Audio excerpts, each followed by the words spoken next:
সজীব, তোর সাথে এই মেয়েটি কে আমি জানতে চাই। এবারই পুত্রবধূ মা।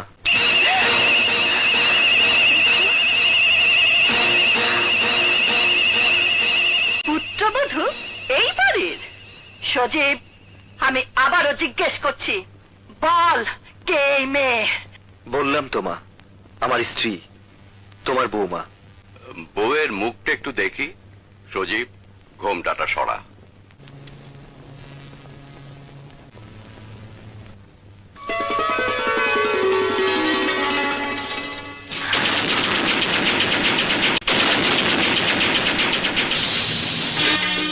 মাশাআল্লাহ, কি সুন্দর, যেন পূর্ণিমার চাঁদ।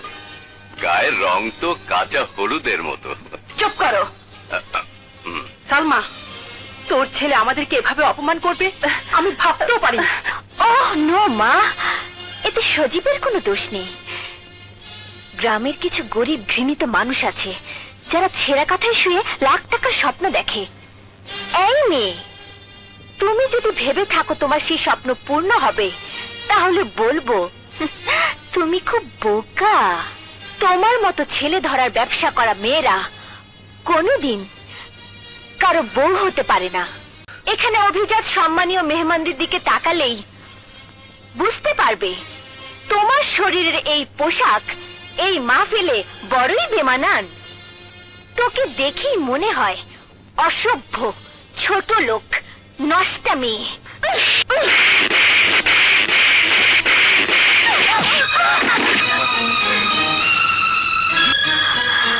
তোমার এত বড় সাহস, তুমি আমার মেয়েকে মারলে?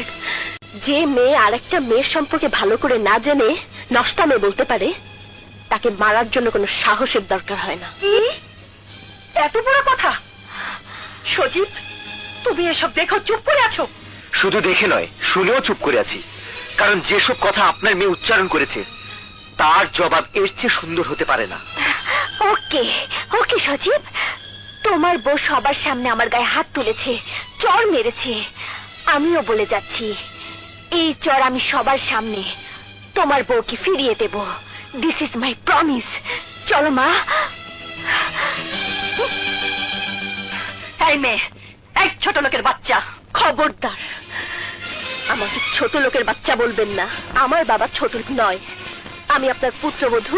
আমাকে শাসন করার আছে, কিন্তু আমার বাবা মাকে গাল দেওয়ার কোনো অধিকার আপনার নেই। ঠিক যতটুকু আপনি বলতে পারবেন ঠিক ততটুকুই আপনি বলুন।